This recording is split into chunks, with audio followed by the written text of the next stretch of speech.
Welcome to the fourth module for the Global DARE Foundation Patient Collaborator Training Series.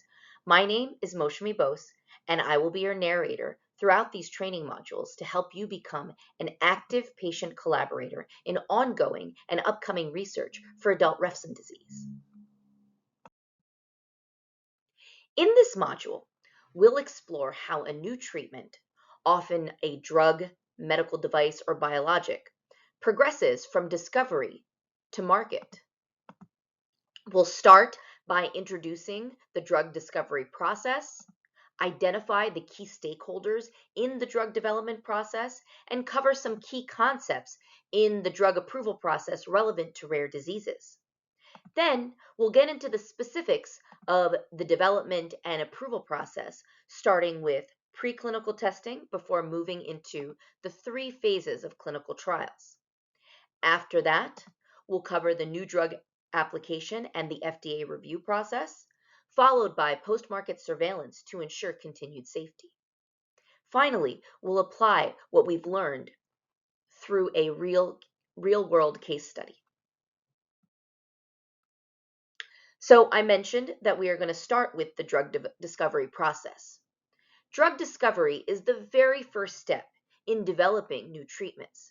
This is where ideas turn into potential medications for many diseases and conditions. There are several ways that drug discovery research can begin.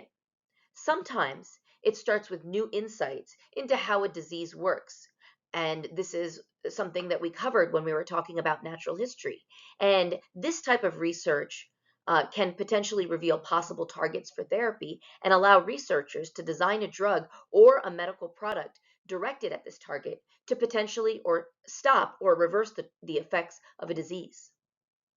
Sometimes drug discovery researchers use high throughput screening methods that quickly test thousands of chemical compounds to find any that may have a possible beneficial effect on any large number of diseases. We also see this drug repurposing approach, which involves taking an existing medication, recognizing that it has unanticipated effects, and finding new uses for it. There are several examples of drug repurposing. Probably the most famous or infamous is the story of that little blue pill called Viagra, which started out as a medication to treat high blood pressure until it was discovered that it had a very unique side effect. Drug repurposing is a strategy that can save both time and cost in the drug development and approval process. And finally, emerging technologies such as artificial intelligence, targeted drug delivery, and genomic research are helping scientists identify promising drug and therapeutic candidates faster than ever before. Once a new or repurposed drug has been identified, there are standardized processes that are necessary to ensure safety and efficacy of this potential new treatment. We'll get into that in just a little bit.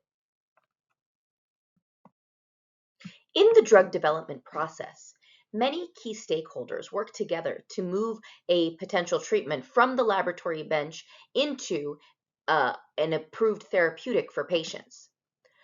First, we have the researchers and the pharmaceutical companies who conduct the foundational disease research, develop potential drug compounds, and coordinate clinical trials to test these potential therapies. Next are the patients that have a specific disease as well as their caregivers. And these stakeholders play an essential role by providing firsthand insight into what it's like to live with that specific condition. Their feedback helps shape clinical trial design and outcomes, and they also participate directly in the trials themselves.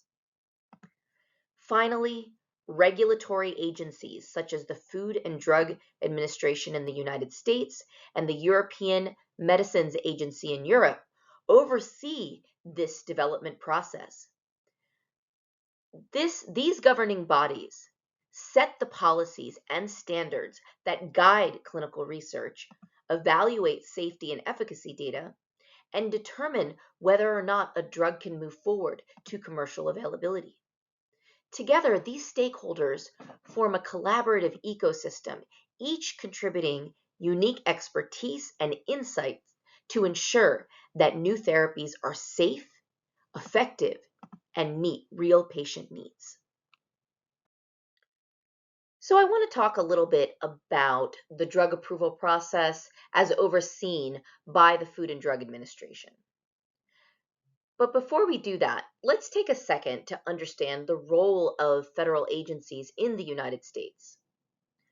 Federal agencies execute and enforce laws passed by Congress and presidential policies, acting as the administrative bodies for specific governmental functions, such as regulating industries, managing resources, ensuring national security, and providing public services such as unemployment assistance. The Food and Drug Administration, or the FDA, is a federal agency with a critical role in protecting public health within the United States. Some of the specific authorizations of the FDA are to evaluate the safety and security of the U.S. food supply, making sure that the food that we eat is safe and properly labeled. The FDA also oversees drugs and medical products, which, as I mentioned earlier, includes medications, biological products, and medical devices, ensuring that they are both safe and effective before they reach the market. When it comes to drug or therapeutic approval, the FDA's role is highly detailed and methodical. They review the safety, quality, and effectiveness of a therapeutic before it can even be sold. And they also analyze the target condition which this medication or therapeutic is meant to treat and assess what treatments are already available. Finally, the FDA evaluates the benefits and the potential risks of the new treatment or medication or drug and develops strategies to manage those risks once the therapeutic is in use. Overall, the FDA acts as a gatekeeper, ensuring that every product that reaches patients meets the highest standards of safety and effectiveness. Before we get into the details of the drug development and approval process and the role that each of the key stakeholders play, I think it's important to understand what the FDA does and does not do and how that relates to the roles of the other key stakeholders in the drug approval process. First, the FDA does not coordinate clinical trials, regulate drug prices, or approve health insurance coverage for drugs. These responsibilities fall to other organizations and stakeholders, like the pharmaceutical companies and the research organizations. Once one of these entities has decided to take on the responsibility of coordinating a clinical trial in the hopes of getting FDA approval for a new drug, that stakeholder is now referred to as the sponsor in the eyes of the FDA. What the FDA does do is grant approval to potential sponsors to conduct clinical trials. It also grants approval for drugs to become commercially available once they've been proven to be safe and effective. In addition, the FDA offers expedited review pathways for drugs that address serious or urgent medical needs, helping to bring critical treatments to patients more quickly. This role of the FDA is particularly important to the rare disease community. Throughout the entire clinical trial process, the FDA also meets regularly with researchers to provide guidance and ensuring that the studies that are conducted meet the required safety and regulatory standards. So while the FDA doesn't manage every aspect of drug development, its oversight is essential to ensure that new therapies are both safe and effective before reaching the public. So I mentioned that the FDA has programs and expedited pathways in place that may benefit the rare disease community. I'm going to talk about one of these programs now, and then I'll discuss some of these other pathways later in this module. So let's talk for a few about orphan drug designation, and I'll start by just describing what an orphan drug is. An orphan drug is a medication or treatment specifically designed to treat a rare disease. And we all know that a rare disease is a disease that affects a very small number of people compared to a more common condition. Orphan drug designation is a special regulatory status granted by the FDA to encourage the development of these rare disease treatments. Because rare diseases often do not attract large commercial investment, since it affects so few people, this designation helps make research and development in this space much more feasible. The FDA has the authority to grant orphan drug designation, but it does not happen automatically. Sponsors, and remember, sponsors are those stakeholders who have chosen to take on the responsibility of coordinating a clinical trial, must submit a formal request to the FDA for consideration. So, what are the benefits of applying for an orphan drug designation? Well, the FDA offers incentives like tax credits, fee exemptions, and several years of market exclusivity once the drug is approved to applicants that apply for this orphan drug designation. These benefits attract potential sponsors to focus on a product or a target population that might otherwise have little commercial incentive, like those within the rare disease community. Requests for orphan designation can be submitted at any time during the marketing application, but it's best to apply as early as possible to take full advantage of these benefits. Simply put, programs and pathways like orphan drug designation helps bring hope to patients with rare diseases by reducing financial barriers and speeding up the development of much needed treatments. So let's get into the drug development process. Once potential sponsors have identified a promising candidate as a potential treatment for a specific condition, that drug, medical device, biologic enters into the drug development process, which is highly structured and highly regulated.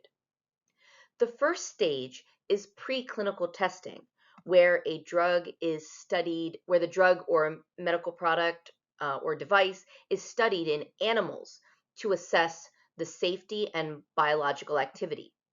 If the results look good, then the researchers submit an investigational new drug application or IND to get to the FDA to get approval to test in humans. Next, we move into clinical trials, which happen in three main phases. Phase 1 focuses on safety and metabolism, testing the therapeutic in a small group of healthy volunteers. Phase 2 looks at effectiveness. Does the drug actually work in people that are living with the specific condition? Phase 3 involves large-scale clinical trials across diverse populations to confirm the results found in Phase 2, monitor side effects, and gather more data for approval. And if the therapeutic performs well in all three phases, then the sponsor submits a new drug application or NDA to the FDA for review and potential approval. Even after approval, this process doesn't end. The FDA continues post-market surveillance to track the drug's safety and performance once it's available to the public.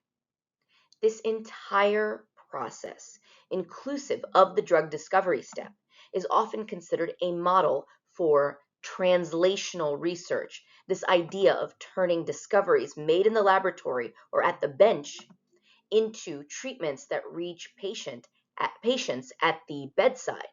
It demonstrates how science moves from understanding the basic mechanisms of a disease to developing real-world therapies that improve health outcomes. Each stage, from discovery to the clinical application, represents a critical step in translating scientific knowledge into medical progress. This approach also includes the use of natural history data, which I alluded to before in this module and discussed in more detail in a previous module. This approach using natural history data as well as other research is used to inform the design of preclinical research and beyond. And I'll share that the Global DARE Foundation is committed to this translational approach in our research goals. We are actively involved in identifying things like the genetic variants of adult Refsum disease to facilitate the development of useful cell and animal models, as well as mapping these variants to discover associated biomarkers. So let's take a little more in-depth look at this overall process, starting with preclinical development. The preclinical development stage is one of the first major steps in the drug development process. This takes place before a new therapy can be tested in humans. During this stage, researchers study the potential therapy in the lab in both cells and in animal models to gather key information about how the therapy may behave in the body. The primary goals of preclinical development are twofold. First, to determine whether the therapy appears to be reasonably safe for initial use in humans. This includes studying toxicity, dosage levels, how the drug is absorbed, distributed, and eliminated. Second, to assess whether the therapy is sufficiently effective against the disease target in animal models. In other words, does it show enough promise to move forward? If the results look positive, then researchers compile all of their data into an investigational new drug application, or an IND, which is submitted to the FDA. The IND marks the transition from preclinical research into clinical trials in humans, and it's essentially the FDA's green light to begin testing the therapy safely in people. So as I said before, once preclinical testing shows that a potential therapy is both reasonably safe and promising, the next step is submitting this IND application to the FDA. Specifically, the IND is the formal request that allows researchers to begin testing the new therapy in humans through clinical trials. The FDA's goal at this stage is to protect the safety and rights of participants and to make sure that the proposed studies are scientifically sound. An IND submission typically includes 4 key components: animal study data and toxicity results showing that the therapy appears safe enough to move forward, manufacturing information detailing how the drug is made, its composition, and quality controls to ensure consistency, clinical trial protocols, which describe how the study will be conducted, who will participate, and what safety measures will be in place, and finally, investigator and study site information. This particular type of information allows the FDA to confirm that the investigator who is conducting the study is qualified and experienced to do so, and that the trial will not expose the subjects participating in the study to undue risk of harm. The investigator is also required to sign a legally binding requirement that they will conduct the study according to the protocol as well as FDA regulations. Once submitted, the FDA reviews the IND, and if there are no concerns, within 30 days, the sponsor can begin the phase 1 clinical trials in humans. So the IND really serves as a bridge between laboratory research and human studies, making it a critical milestone in the path towards drug approval.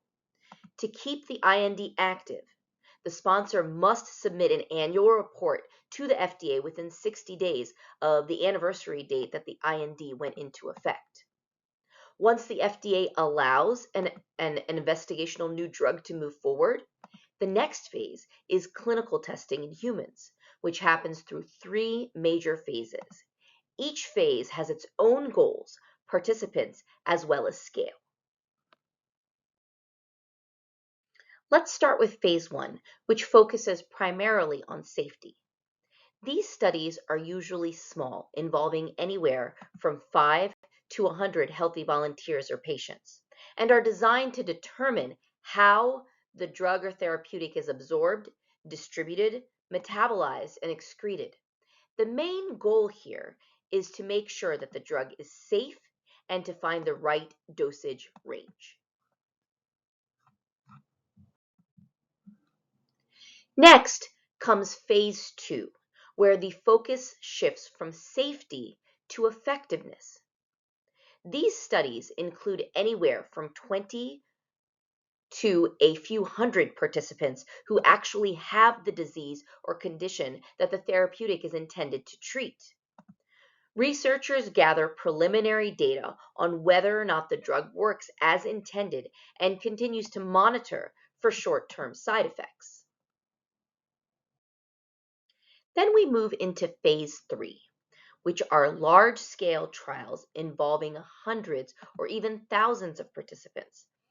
These studies confirm the drug's effectiveness, monitor side effects across a broader population, and compare the new therapy to existing treatments or a placebo. And I'll take this moment to add a little addendum that, when it comes to clinical trials involving rare diseases, in that phase 2 and phase 3 stage, the FDA may approve smaller numbers of participants, taking into consideration how rare a disease is. So if the results of a phase 3 clinical trial are positive, the sponsor can then submit a new drug application or an NDA to the FDA for review and possible approval. So let's talk about that for a second. Before NDA submission, sponsors typically hold a pre-NDA meeting with the FDA.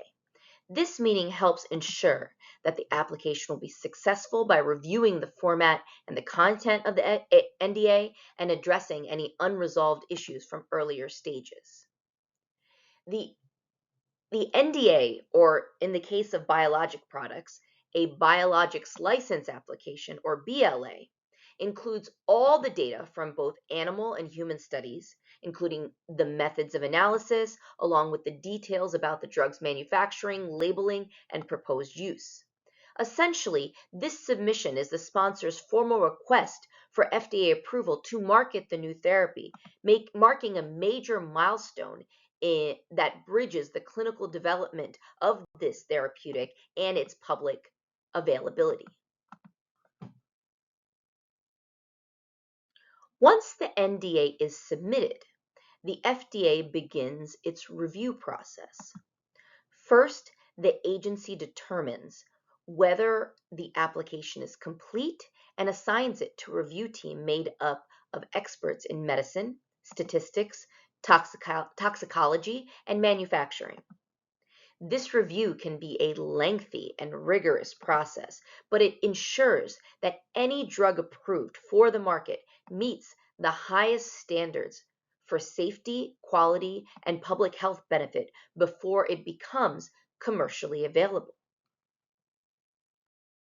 Even after a drug is approved, the FDA's work continues. Post-market safety surveillance is essential because clinical trials are relatively short and often involve a limited number of patients. Once a drug is used in the real world across a broader and more diverse patient population, new safety information can surface that was not detected during the clinical trial testing process. This is why the FDA maintains an active program to monitor adverse events after approval. This process helps identify potential risks early and ensures that patients continue to receive safe and effective treatments. The number of participants in post-market safety surveillance can vary. Any patient that's actually seeking treatment can be included in this surveillance. The monitoring period can also vary, but it typically continues for up to about 36 months post-approval. So, as an example of why this post-market safety surveillance is so important, there was a pain reliever on the market called Vioxx, and it was initially approved after going through phase 3 clinical trials as safe. But later, post-market data revealed an increased risk of heart attack and stroke with continued use. And this is what led to Vioxx's withdrawal from the market. And like I said, this is an example that shows why post-market safety surveillance is such a vital part of protecting public health. When it comes to rare diseases, we all know that time is critical. Patients often have limited or no treatment options. And that's why the FDA has developed accelerated pathways to help promising therapies reach patients faster. Programs like Fast Track, Breakthrough Therapy, and Priority Review were designed to speed up the development and review process when a drug shows potential to address serious or life-threatening conditions. These programs don't skip steps. They simply make the process more efficient, allowing earlier communication and faster review times. Once a drug is approved, the FDA regulates how it's marketed, meaning what claims can be made about its approved uses. However, physicians can still prescribe FDA-approved drugs for other conditions, and this is a practice known as off-label use. This flexibility is especially important in rare disease treatment, where research is ongoing and clinicians may apply existing therapies creatively to meet patient needs. Let's look at a recent example that really brings this FDA approval process to life. The approval of Lenmeldy for metachromatic leukodystrophy, or MLD. Lenmeldy is a gene therapy designed to treat children with this rare inherited disorder that causes progressive loss of motor and cognitive function. Because MLD is so serious and rare, Lenmeldy followed an accelerated pathway through the FDA's priority review process. Here's how that worked. It began with these preclinical studies where researchers tested safety and effectiveness in the lab and in animal models. Next came the clinical trials, starting with small phase 1 safety studies, then moving to larger phase 2 and 3 studies to test effectiveness and confirm results. Once enough data was collected, the company submitted an NDA. Actually, in this case, a BLA, or a biologics license application, was submitted because this is a gene therapy. The FDA then conducted a thorough review evaluating the therapy's effectiveness, safety, and manufacturing quality.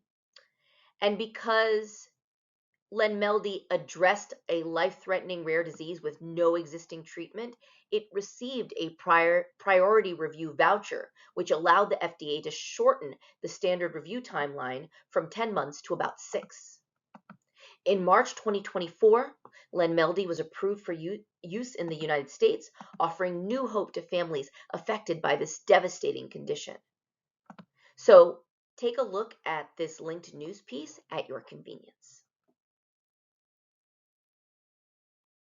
So as we wrap up, let's reflect on the big takeaways from the FDA drug approval process. First, this is truly a multi-step process, one that moves from early discovery through preclinical research, multiple phases of clinical trials, and rigorous FDA review. Each stage builds on scientific evidence to ensure that new therapies are both safe and effective for public use. The FDA's role is to carefully weigh the benefits and risks of each treatment before approval, protecting patient safety while encouraging innovation. It's important to remember that this process can be lengthy and costly, often taking years and significant investment, but it's designed that way to uphold public trust and scientific integrity. Finally, the FDA also recognizes that not all conditions can wait, and that's why these accelerated approval pathways like priority review, like fast track exist, as well as orphan drug designation, to help bring promising treatments, especially for rare diseases, to patients sooner. In the end, the FDA approval process represents a careful balance at advancing innovation while safeguarding public health.